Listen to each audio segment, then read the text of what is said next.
주전 600년경 아수르는 우리가 오늘날 중동이라 부르는 고대 근동 지역을 약 150년 동안 지배하였습니다. 강력한 군사력으로 수많은 나라들을 무자비하게 정복하고 북이스라엘을 멸망시킨 아수르는 대적하는 이들을 잔인하게 대하는 것으로 유명했습니다. 시간이 흘러 아수르가 몰락해가는 시점에 떠오르는 세력이 있었는데 바로 그 나라가 바벨론이었습니다. 아수르를 멸망시키고 당시 근동 지방의 패권을 차지한 바벨론은 후에 남유다를 멸망시키는 나라로 나타나게 됩니다. 이 남유다는 바벨론에 의해 포위되었고 유다왕 여호야김은 붙잡혔습니다. 성전에 있던 그릇들도 빼앗겼으며 사람들이 포로로 잡혀가게 되었습니다. 3절 말씀에 바벨론의 느부갓네살 왕은 환관장 아스부나스에게 이스라엘 족속 중에서 왕족과 귀족 몇 사람을 데리고 오도록 합니다. 4절에 보면 흠이 없고 용모가 아름다우며 모든 지혜를 통찰하며 지식에 통달하며 학문에 익숙하여 왕궁에 설 만한 소년들을 데려오게 하였고 그들에게 갈대아의 학문과 언어를 가르치도록 명령하였습니다. 그래서 5절에 보면 왕이 지정하여 그들에게 왕의 음식과 왕이 마시는 포도주에서 날마다 쓸 것을 주어 무려 3년 동안 기르게 하고 3년 뒤에 왕 앞에 설 수 있도록 그들을 양육하고 기르도록 명령한 것이죠. 이렇게 잡혀온 사람들 중에 다니엘과 세 친구들이 있었습니다. 환관장은 이 다니엘과 세 친구들의 이름을 그 바벨론식으로 이름을 바꾸게 됩니다. 다니엘과 친구들이 무언가를 결정하고 선택할 수 있는 것은 아무것도 없었습니다. 먹을 음식도 배워야 할 내용도 자신들이 나고 자란 곳의 언어가 아닌 갈대아 사람들의 학문과 언어를 배워야만 했습니다. 어린 소년들이었던 이들을 보호해주고 지켜줄 나라는 존재하지 않았으며 돌봐줄 사람들은 없었고 낯선 이방 나라의 통제 가운데 원하지 않는 일들을 해야만 하는 상황이었습니다. 위기가 찾아온 것입니다. 이러한 상황이 우리가 직면했을 때 우리가 취해야 할 태도는 무엇일까요? 작년부터 유례 없는 코로나 위기 가운데 우리가 살아가고 있고 현장에서 대면하여 예배드릴 수 있는 상황도 원활하게 우리가 드리지 못하는 상황 가운데 계속해서 흘러오고 있습니다. 우리가 원하는 대로 마음껏 예배할 수도 모일 수도 교제할 수도 기도할 수 없는 상황으로 여전히 우리는 처해 있는 상황 가운데 있습니다. 우리에게도 위기가 찾아온 것입니다. 이 위기 속에서 우리가 취해야 할 태도, 우리가 할 수 있는 것은 무엇일까요?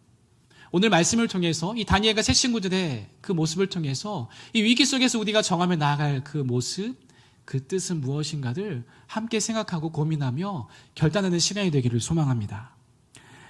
성도는 위기 속에서 뜻을 세우는 자들입니다. 오늘 본문 8절 말씀입니다. 제가 읽어드리겠습니다. 다니엘은 뜻을 정하여 왕의 음식과 그가 마시는 포도주로 자기를 더럽히지 아니하리라 하고 자기를 더럽히지 아니하도록 환관장에게 구하니. 다니엘은 위기 가운데 뜻을 정하여 왕의 음식과 왕의 포도주로 자신을 더럽히지 않기를 그 왕의 부하인 환관장에게 요청합니다. 여기서 뜻을 정했다고 했었을 때 그 뜻은 원어상 마음으로 대체하여 바꿀 수도 있습니다. 다니엘은 마음을 정하여 왕의 음식과 포도주를 먹는 것을 거부하게 됩니다. 왕의 음식을 거절한 이유는 그것이 이방 나라에서 주는 음식이기 때문에 우상의 제물이어서라고 볼 수도 있지만 바벨론의 사회나 문화나 그것들에 하나씩 흡수되고 동화되어져 가는 것에 대한 경계심을 늦추지 않기 위해서 하나의 기준을 세운 것이라 볼 수 있습니다. 바벨론의 곳에 끌려와서 살아가고 있지만 그 틀에 완전히 길들이지 않기 위해서 하나의 선을 그었다고 볼 수 있는 것이죠. 다니엘과 세 친구들을 더럽히는 것은 단지 우상의 제물과 같은 어떤 음식이 아니었습니다. 바벨론의 질서와 체계에 적응하고 순응하게 만드는 이 시스템에 젖어들어가게 만드는 것, 이것이 바로 다니엘과 친구들을 더럽히게 만드는 것이었죠. 바벨론에 동화되게 만드는 이 과정에 저항할 수 있는 방법 중에 하나는 거부하는 것이었습니다. 제공되는 그 음식을 거절하는 것이었습니다. 다니엘과 세 친구들이 어떻게 이러한 마음의 결정을 내릴 수 있었을까요? 왕이 명령한 그 음식을 거절한다는 것은 바로 죽음과도 직결될 수 있는 문제이기도 했습니다. 그런데 어떻게 다니엘과 그 친구들은 뜻을 정하고 마음을 정하여 이런 결정을 할 수 있었을까요? 갑자기 성령이 임재하셔서 그들의 마음 가운데 역사하셔서일까요? 아니면 이스라엘에 거주할 때부터 신앙이 분명한 기준을 가지고 살아왔기에 위기가 찾아왔었을 때 그 상황 속에서도 분명한 마음의 결단과 결정을 내릴 수 있었던 것이 아니었을까요? 우리는 생각해 보아야 합니다. 우리가 흔히 알고 있는 다니엘의 이야기하면 사자굴이 떠오르고 풀무불 이야기가 떠오를 것입니다. 사자굴과 같은 위협보다 오늘 본문에 등장하는 왕의 식탁과 같은 만찬을 제공하고 행복을 가져다 준다고 말하는 이 세상 속에서의 일상을 살아가는 우리의 모든 순간순간이 어쩌면 가장 큰 위협이 될 수 있는 것입니다. 나도 모르게 이 세상의 풍조 속에, 이 흐름 속에 젖어 들어가고 물들어가는 것을 우리는 경계해야 하는 것이죠. 우리도 다니엘처럼 이 세상을 저항하고 거부해야 한다고 말할 수도 있습니다. 하지만 저항에도 불구하고 하나님께서 그것을 허락하지 않으신다면, 하나님께서 은혜와 긍휼을 베풀지 않으신다면 이 다니엘과 친구들은 죽음으로 끝났을 수도 모르는 일이 벌어졌을 수도 있습니다. 그 저항은 무모한 저항으로 불과한 것으로 끝났을 것입니다. 다니엘은 자신이 저항한 그 배경 속에 하나님의 신실하심에 대한 분명한 확신이 있었습니다. 그것을 믿고 신뢰했기에, 그리고 그 확신은 바벨론으로 잡혀오기 이전부터 갖추어지지 않았다면 이 위기 가운데, 이 어려움이 닥치는 그 상황 가운데 나타나지 않았을 모습이기도 합니다. 성도는 위기 가운데 뜻을 정하고 마음을 정하며 결단하고 나아갑니다. 그것이 하나님의 거룩한 백성으로 부르심을 받은 자들의 모습인 것입니다. 두 번째, 그리스도 안에서 정한 뜻은 성도와 이웃을 온전하게 만듭니다. 우리가 참된 신앙 안에서 바르게 뜻을 정하고 삶으로 행하며 나아갔다면 그것은 나만을 위한 행복으로 끝나는 것이 아니라, 나만을 위한 은혜로 끝나는 것이 아니라 그 받은 은혜가 자연스럽게 이웃과 교회 공동체로 흘러나가게 되어 있다는 것입니다. 하나님께서는 뜻을 정한 다니엘과 새 친구들을 통해서 이들만을 구원해 주신 것이 아니라 이방 나라의 신하였던 환관장에게도 은혜를 베푸시고 곤란한 일에 처하지 않도록 하시면서도 이 다니엘과 친구들에게 은혜를 베푸시고 이들을 온전하게 만드셨습니다. 9절 말씀입니다. 하나님이 다니엘로 하여금 환관장에게 은혜와 긍휼을 얻게 하신지라. 뜻을 정한 다니엘은 환관장에게 왕의 음식과 포도주를 먹지 않았으면 하는 의사를 나타냈습니다. 이 왕의 신하였던 환관장은 이런 지하에 그것을 거절할 수도 있었지만 다니엘의 요청을 들어주려고 합니다. 하나님께서 은혜와 긍휼을 얻을 수 있도록 하셨기 때문입니다. 그런데 환관장에게 한 가지 마음의 걸림돌이 있었습니다. 10절 말씀입니다. 환관장이 다니엘에게 이르되 내가 내 주 왕을 두려워하노라. 그가 너희 먹을 것과 너희 마실 것을 지정하셨거늘 너희의 얼굴이 초췌하여 같은 또래의 소년들만 못한 것을 그가 보게 할 것이 무엇이냐. 그렇게 되면 너희 때문에 내 머리가 왕 앞에서 위태롭게 되리라 하니라. 혹시나 잘못되어 자신의 목숨이 위태로울 것에 대한 염려가 이 환관장의 마음 가운데 있었습니다. 하지만 하나님께서 이 환관장의 마음을 움직이셔서 왕의 음식과 포도주를 거절할 수 있도록 이끄셨습니다. 그냥 이스라엘 하나님만 믿고 저만 믿고 따라오세요 라고 할 수 있었지만 다니엘은 하나님께서 주신 지혜를 가지고 이 환관장에게 한 가지 제안을 요청합니다. 12절과 13절 말씀입니다. 청하오니 당신의 종들을 열흘 동안 시험하여 채식을 주어 먹게 하고 물을 주어 마시게 한 후에 당신 앞에서 우리의 얼굴과 왕의 음식을 먹는 소년의 얼굴을 비교하여 보아서 당신이 보는 대로 종들에게 행하소서 하매. 다니엘은 자신과 새 친구들을 감독하게 한 사람에게 우리를 한번 시험해 봐달라고 요청합니다.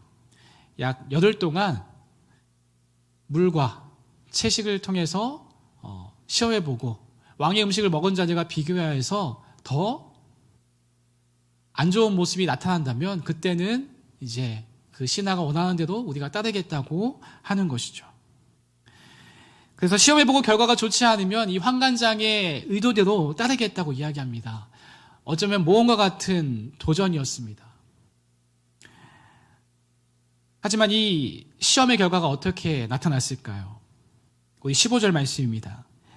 열흘 후에 그들의 얼굴이 더욱 아름답고 살이 더욱 윤택하여 왕의 음식을 먹는 다른 소년들보다 더 좋아 보인지라. 아멘. 다니엘과 세 친구들은 왕의 음식을 먹었던 이들보다 오히려 더 건강하고 더 윤택하고 더 좋아 보이는 모습으로 나타나게 됩니다. 그래서 이들은 계속해서 왕의 음식을 먹지 않아도 되는 채식을 허용받아서 생활할 수 있게 되었습니다. 위기였지만, 두려움도 있었지만 이 위기 가운데 결단하고 마음을 정하여 나아갔었을 때 이 다니엘과 친구들은 죽지 않고 왕의 음식을 거절할 수 있었을 뿐만 아니라 이 환관장도 계속해서 그 자리를 유지하면서 그 역할을 계속해서 이어나갈 수 있게 되었습니다.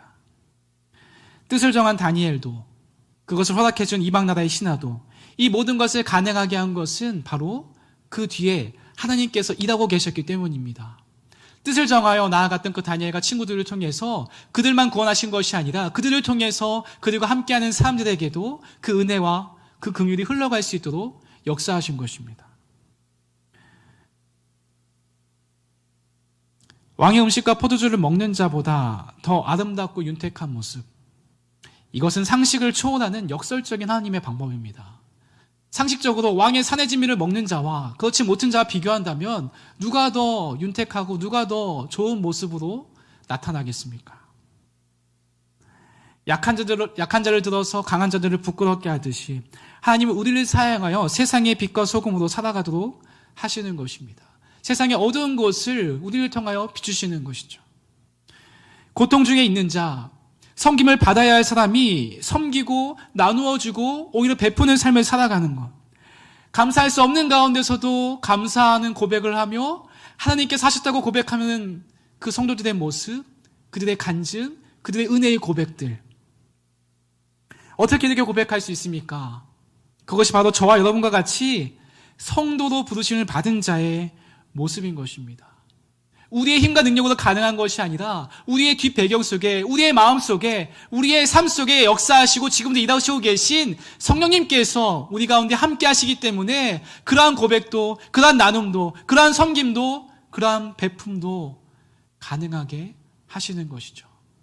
그래서 우리가 할 수 있는 것은 다 하나님께서 하셨습니다 라는 고백이 우리의 입술에서 흘러나오는 것입니다.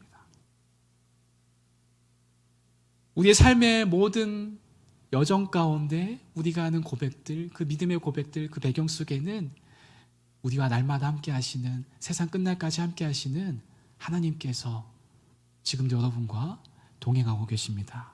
그것을 분명하게, 확신 있게 믿으시기 바랍니다.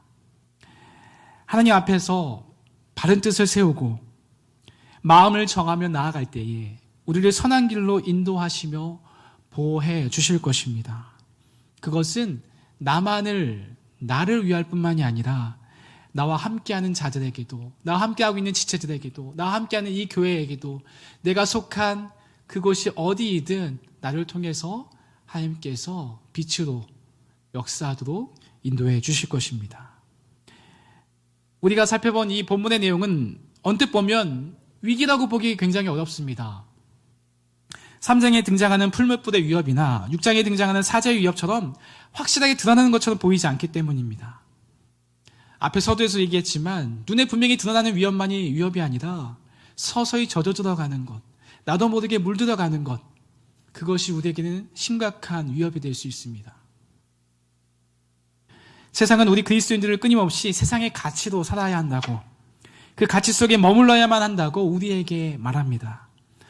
하나님께서 주신 일반 은총의 영역에서 우리는 충분히 세상의 질서 안에 그 질서를 따르며 살아갈 필요가 있습니다. 본문에 등장하는 다니엘과 세 친구들도 상황과 환경, 여러 가지가 바뀌는 가운데 받아들인 것이 있고 저항한 것이 있었습니다. 우리가 읽진 않았지만 이 1장 앞부분에 보면 다니엘과 세 친구들이 갈대아의 지역의 갈대아의 학문과 언어를 교육받는 것을 허용합니다.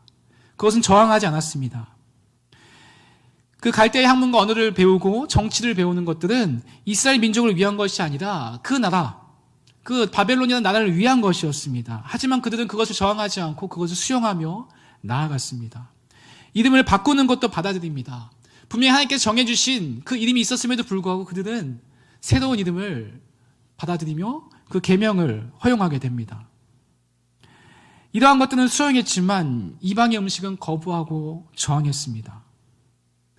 이름을 바꾼다고 해서 우리의 정체성이 바뀌는 것이 아니었기 때문에 그들이 그 이름을 바꾸는 것을 허용했을 수도 있습니다. 세상의 학문과 지식을 배우는 것을 우리는 얼마든지 배울 수 있습니다. 하지만 그것을 우리가 믿고 따르지만 않는다면 우리는 얼마든지 세상 학문, 하나님께서 허락하신 일반 은총 영역 안에서 우리는 수용하고 그것들을 활용할 수 있는 것입니다. 하지만 이 다니엘과 친구들은 이 이방 왕이 제공하는 이 음식만은 거부하고 저항했던 것입니다.